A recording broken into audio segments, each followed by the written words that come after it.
Dios quiere que usted tenga en el día de hoy una fe de quilates. Más de 4 décadas dedicadas a la evangelización del mundo. Yo le estoy diciendo estas palabras para que usted fundamente su fe en realidades, en estas realidades eternas. Su contribución a la literatura cristiana hace evidente su compromiso con el Señor de hacer discípulos y formar ministros. La oferta del Señor a nuestras vidas es que nuestra fe crezca, que nuestra fe sea fortalecida. Escuchemos al doctor Díaz Pavón en Para que el mundo crea. Reciba la paz del Señor con mi salud. Cuánta alegría poder compartir con usted en el día de hoy en otro programa Para que el mundo crea. Y hoy iniciando un nuevo tema que me parece que va a ser de mucha bendición porque se trata de la salvación en tiempo futuro. Somos salvos hoy y de eso no hay duda. Todo aquel que haya entregado su corazón y su vida a Jesucristo es salvo.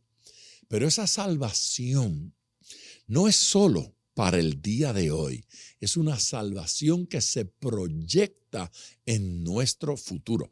La bendición de Dios en su vida le va a afectar en el día de hoy y le va a afectar en el día de mañana. Dios quiere provocar con usted sucesos que impactan la eternidad. Es una superficialidad pensar que la vida se acaba con la muerte, que la vida se acaba con el deceso de nuestro cuerpo físico. Dios quiere que nosotros sepamos que tenemos promesa de vida eterna. El diablo, los hombres, las circunstancias, la política, la ciencia, tiene promesas para esta vida. Yo nunca voy a decir que eso es malo. Yo voy a decir que eso no es suficiente, que Dios quiere hablarnos de vida eterna, de que hay vida después de la muerte, de que hay algo más allá para cada uno de nosotros. Así es que esté atento a lo que Dios nos va a decir a través de este mensaje en el día de hoy.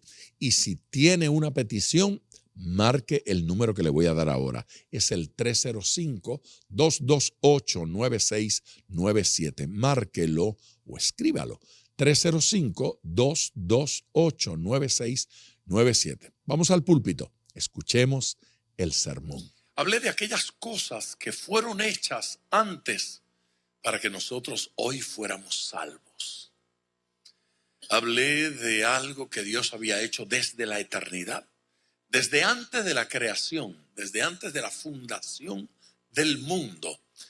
Ya nosotros estábamos en la mente del Señor para ser salvos y pasar con Él la eternidad. ¿A usted le parece emocionante considerar que Dios haya pensado en usted hace tanto tiempo?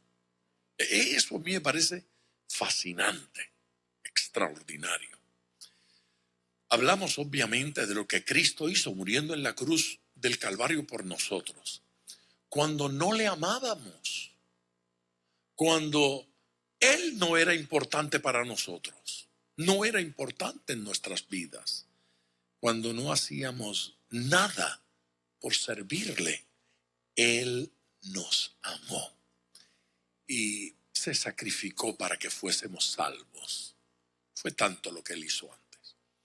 El pasado domingo continué hablando sobre el tema de la salvación, pero este pasado domingo el enfoque fue la salvación en tiempo presente. La salvación que disfrutamos hoy, eso que el Señor nos ha dado ya y que podemos disfrutar ya y experimentar ya. ¿Cuántos saben que son salvos? El que es salvo ya se enteró. Ya se enteró. Sabe que es salvo. sabe que fue absolutamente sincero en su oración de arrepentimiento y de entrega al Señor, y sabe que el Señor cumple lo que promete.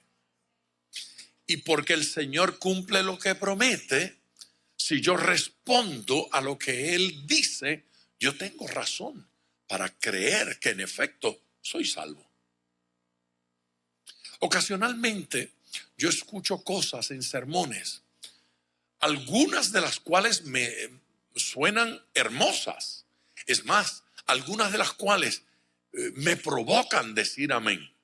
Solo que cuando las pienso un rato, digo amén con aclaración.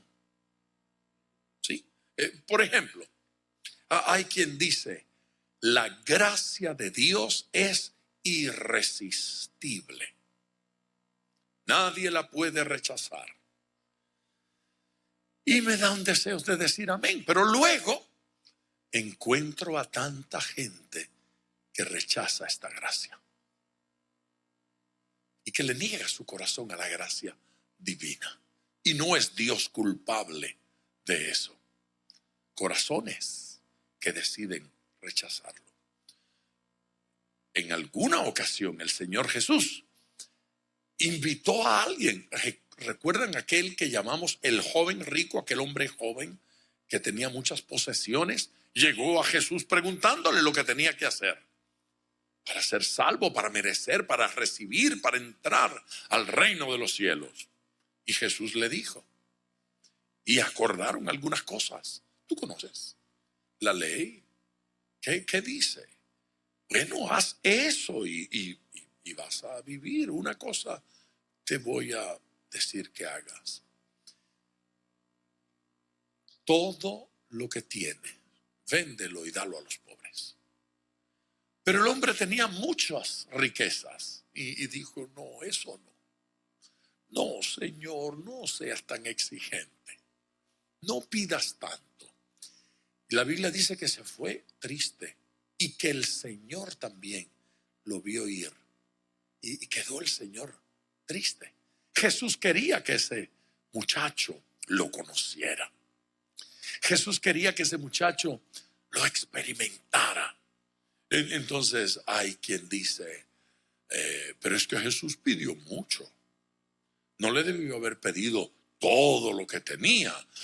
Tal vez hubiese sido suficiente con que Jesús le hubiese dicho, da una buena ofrenda. Y ya con eso basta.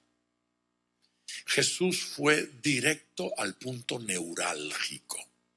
Ese muchacho estaba amarrado a las riquezas. No se trata de que Jesús necesitaba las riquezas de ese muchacho. Se trata de que Jesús sabía dónde estaba su gran dolor. Hay gente que la tacañería los tiene alejados de Dios. No les gusta el momento de la ofrenda. Si hablan de diezmo, le sucede como al hombre lobo cuando ve la luna llena. Si aúllan, se les salen los colmillos. Es la tacañería les impide. Entonces a esos el Señor no les dice diezma. A esos el Señor les dice cosas así como vende todo lo que tiene y dalo a los pobres. ¿Cómo dice que dijo? Y entonces rechazan la gracia y la misericordia de Dios. El amor del Señor es irresistible. Pero no es del todo cierto, porque hay gente que resiste el amor del Señor, rechaza el amor del Señor, le da la espalda al amor de Dios. Es más, la Biblia dice que hubo algunos que amaron más las tinieblas que la luz. Amaron más las tinieblas. Así es que no es tan irresistible. Oh, el que ve al Señor nunca le da la espalda. Adán le dio la espalda. Eva le dio la espalda. Saúl le dio la espalda. Judas le dio la espalda. Y no sigo mencionando gente porque podría ofenderse alguno. Pero no es cierto. Gente le da la espalda al Señor. Mira el pueblo de Israel. con unas experiencias extraordinarias. Y cuando desciende del monte, Moisés los encuentra adorando a un becerro de oro. ¿Quién se los construyó? Nada más y nada menos que el sacerdote. Ojo, el sacerdote de Dios, Aarón. No fue la bruja de la esquina. ¿La bruja del qué? Del 60 y algo, a 70. No fue la bruja. No. Fue el sacerdote de Dios, del Señor. Y después vino con el cuento de que, bueno, yo eché las alhajas ahí al caldero y salió eso. Aleluya. Y tan espiritual el muchacho. Hay gente que tienen poco esta gracia maravillosa, que tienen poco este amor del Señor.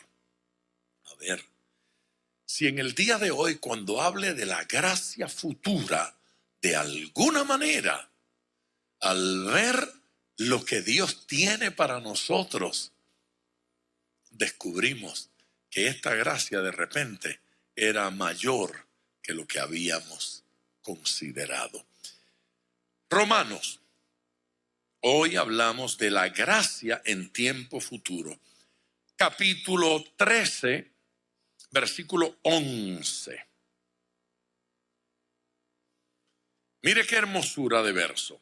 Y esto, dice el versículo 11, y esto. A ver, cuando el apóstol escribe de esa manera, y esto, pone allí una coma, el apóstol lo que está intentando hacer es llamar la atención.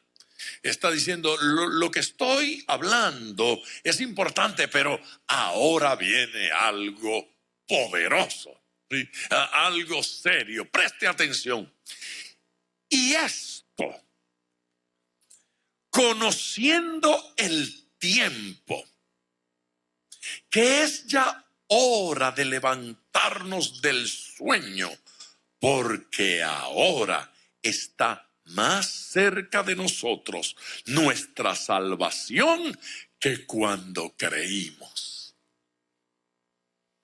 Pastor, pero ¿y usted no había predicado el otro día que la salvación ya Cristo la pagó? Sí, yo prediqué eso. ¿Y que ya la salvación es nuestra? Sí, yo prediqué eso. ¿Y que la salvación se experimenta hoy? Sí, yo prediqué eso. Entonces, ¿qué va a predicar hoy? Pues yo voy a predicar hoy que no es plena todavía, que faltan cosas a nuestra salvación. Y yo no estoy diciendo que no vamos a entrar al cielo.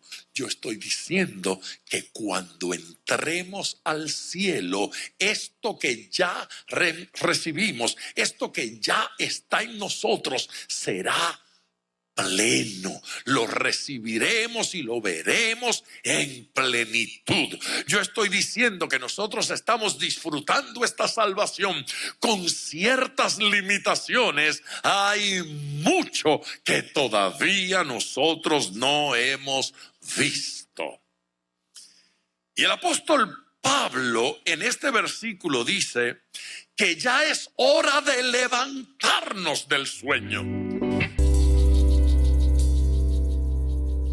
Pablo estaba viendo algo que a él le parecía que los hermanos no estaban viendo del todo. Algo que los hermanos no estaban percibiendo. Ahora está más cerca de nosotros nuestra salvación que cuando creímos. Mire, cuando una persona toma ese versículo y lo reduce simplemente a decir, claro, lo que pasa es que el apóstol Pablo estaba creyendo que el Señor regresaría en su época. El pobre Pablo estaba engañado creyendo eso. Reducir ese versículo a eso es no creer que la Biblia es inspirada por Dios. No creer que Dios nos está hablando en ese versículo. Créame, Dios quiso que eso estuviera allí y Dios quiso que nosotros lo recibiéramos. El apóstol Pablo estaba consciente de que la venida del Señor habría de ocurrir en cualquier momento. Con eso hay una enorme guerra. ¿Cómo que viene pronto y no ha venido todavía? Es verdad. La pregunta es justa. La pregunta es propia. La pregunta es válida. Pero aclaremos un par de puntos. ¿Se da cuenta usted que esa no es la única promesa de Dios que ha tomado siglos cumplirse? Número uno. Número dos, ¿se da cuenta usted que el que está declarando que ha de venir pronto lo está haciendo en un contexto de eternidad? Claro, yo entiendo. Cuando una persona no es eterna, 2000 años le parece mucho tiempo. Pero cuando el que lo declara es el eterno, cuando el que lo declara ha vivido desde siempre y vivirá por siempre, y la historia es una realidad presente en él, lo mismo le da mirar hacia atrás al día de la creación que mirar hacia adelante millones de años. Para él no hay preocupación de tiempo. Vengo ya mismo. Y ya mismo llega y no está ni su tatarabuelo. Usted sabe que ese versículo para Einstein no era un escándalo, porque él tenía una conciencia extraordinaria de esa curva en el tiempo, que si nosotros fuésemos capaces de tomarlo, él hablaba de un año luz y decía, si usted se va en un cohete que viaje a la velocidad de la luz durante un año y regresa aquí en la tierra, va a encontrar a sus bisnietos. Pero usted estará como que le pasó un solo año. El hombre andaba en una comprensión del tiempo que supera a lo que nosotros comprendemos. Pero Cristo tenía una comprensión mayor a la de Einstein.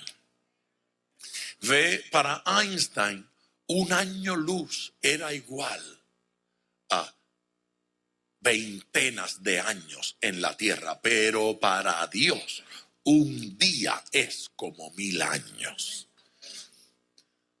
Dios ha visto cosas que nosotros no hemos visto.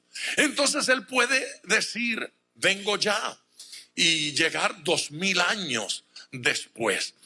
Lo que el apóstol vio fue que esa salvación, eso que vamos a recibir, está más cerca de nosotros que ayer. Está más cerca de nosotros que el día en que Cristo murió. La muerte de Cristo acercó esa realidad a nosotros. Nuestra conversión acercó esa realidad a nosotros, y nuestra fe la hace palpable. Casi podemos tocar esa experiencia de eternidad. Aquí hay alguien que le pueda dar gloria a Dios. La declaración de Pablo debe provocar dos cosas. Número uno, traer consuelo. Está más cerca. No falta tanto. Ya estamos cerca de Él y Él está cerca de nosotros. Amén. Y lo segundo, el versículo provoca un grito de urgencia.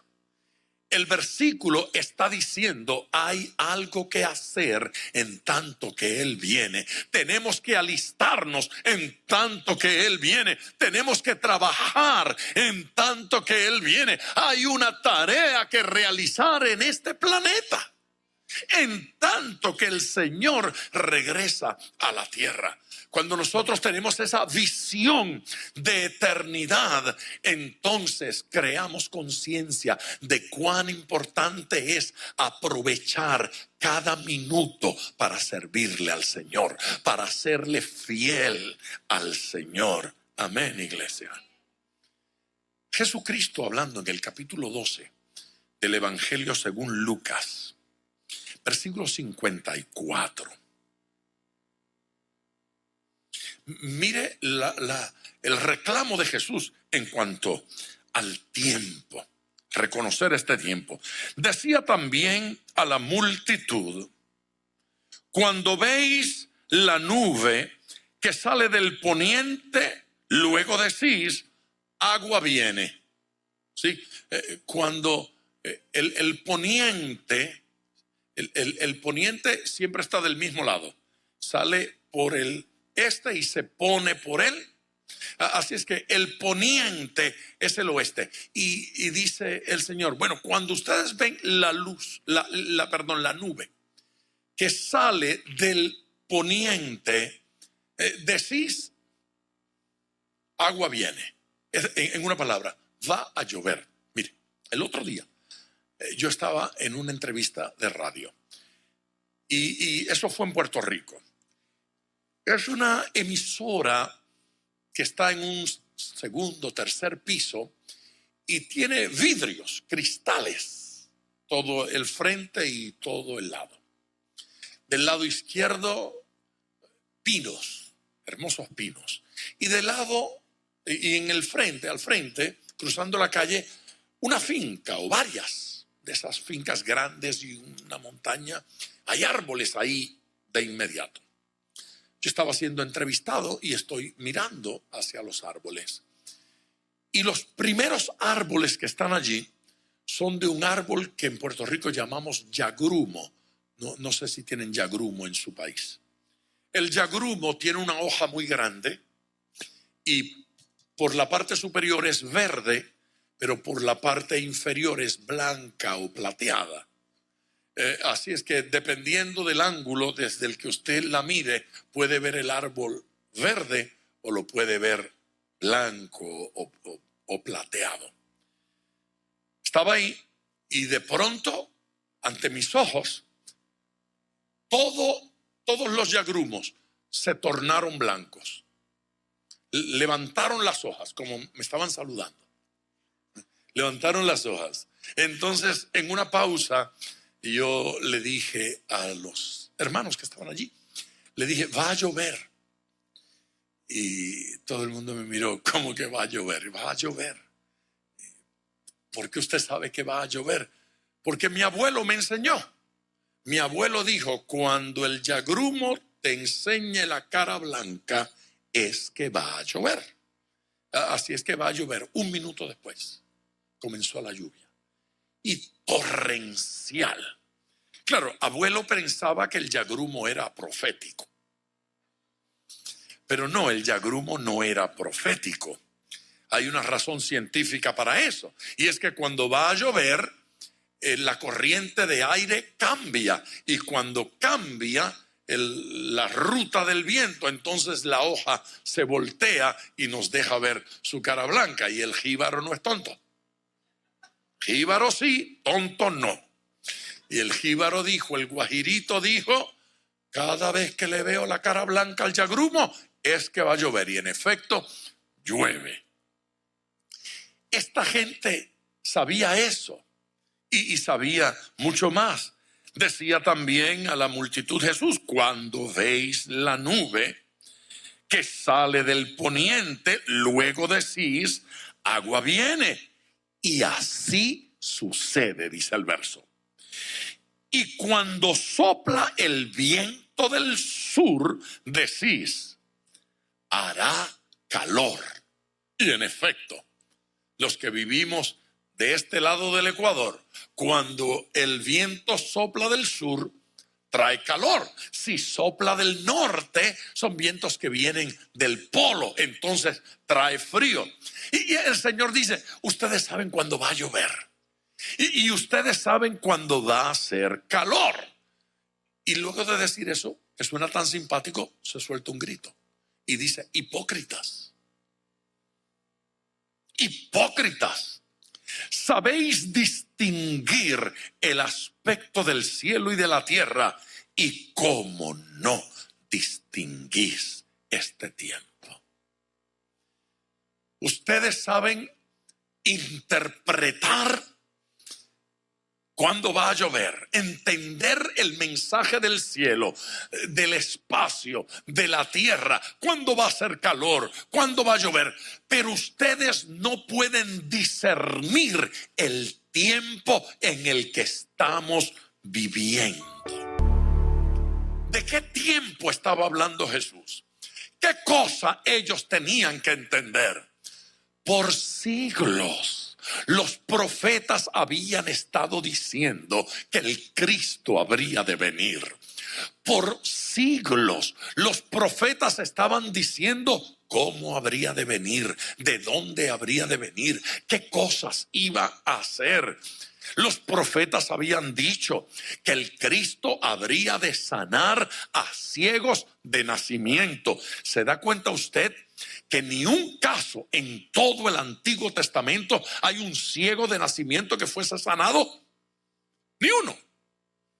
En el Antiguo Testamento hubo leprosos que fueron sanados. En el Antiguo Testamento hubo muertos que resucitaron, ¿cierto? En el Antiguo Testamento sucedieron muchísimos milagros. Ni un solo caso de un ciego de nacimiento. ¿Sabe por qué?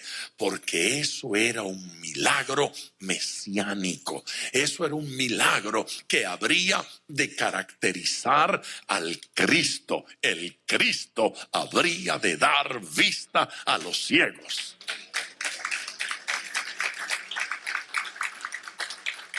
Aquí está, dice Jesús, el que da vista a los ciegos, y ustedes no pueden discernir. Los profetas habían dicho de qué ciudad habría de salir el Cristo, dónde habría de nacer. Y tú, Belén, Éfrata, sí, la pequeñita, la insignificante, de ti saldrá el Cristo.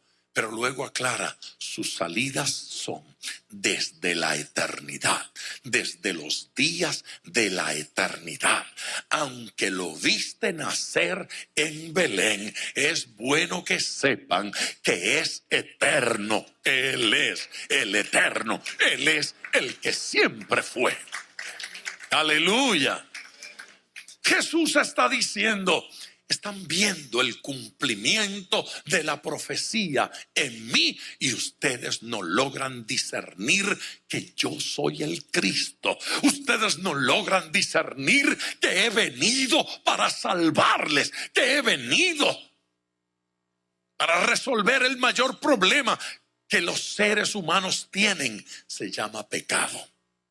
El problema no se llama finanzas. El problema no se llama salud, el problema se llama pecado. Iglesia, por favor, dele gloria al Señor. Jesús estaba exigiendo que ellos pudieran distinguir o discernir los tiempos. Los que estaban antes de Él y ahora el tiempo de su presencia. Pero Él fue levantado al cielo y en el proceso de irse los ángeles llegaron para dar otra palabra. Interesante mensaje a este que están viendo ustedes, este Cristo que ustedes ven levantarse. Así como lo veis irse, lo veréis venir. Él va a regresar y ahora estamos en ese compás de espera por el cumplimiento de la palabra profética. Ay, pastor, pero van 2000 años.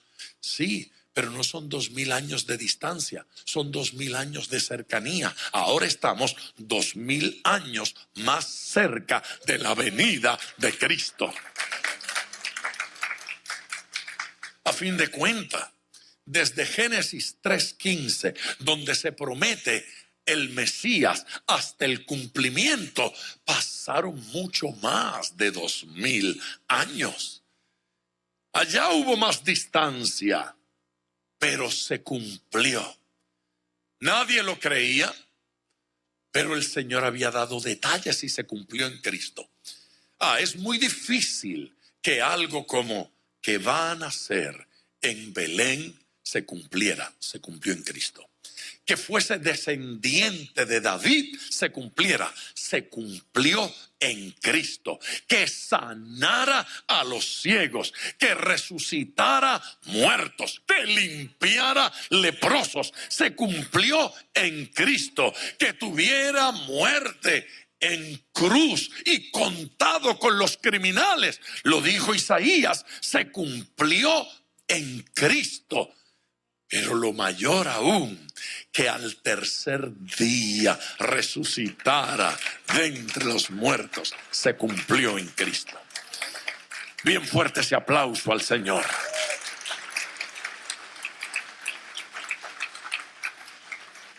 Entonces, el apóstol está a gritos en Romanos, diciéndole a la iglesia: levántate de tu sueño, despierta, que tu Redentor regresa a la tierra, viene pronto.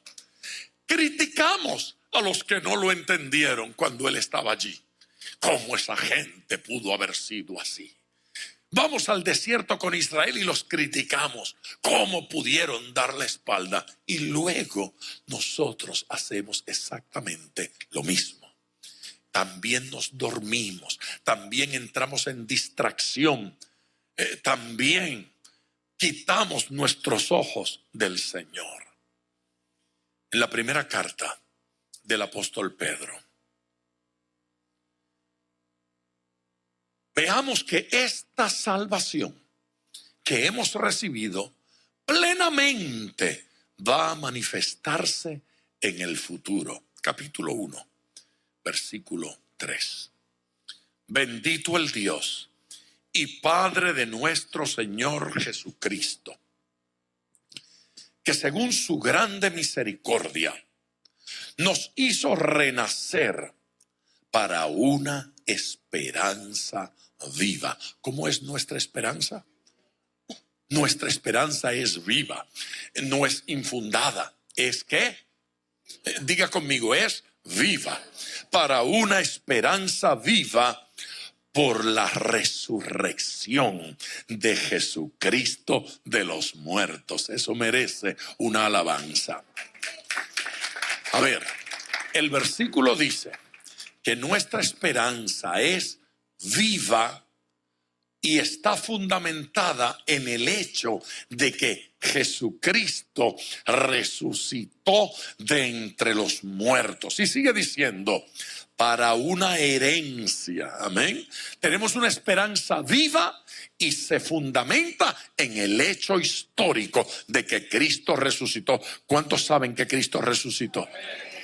Entonces, si Cristo resucitó, nuestra esperanza tiene base, tiene fundamento. Y dice, para una herencia. Así es que tenemos una herencia que es, dice aquí, incorruptible, incontaminada e inmarcesible.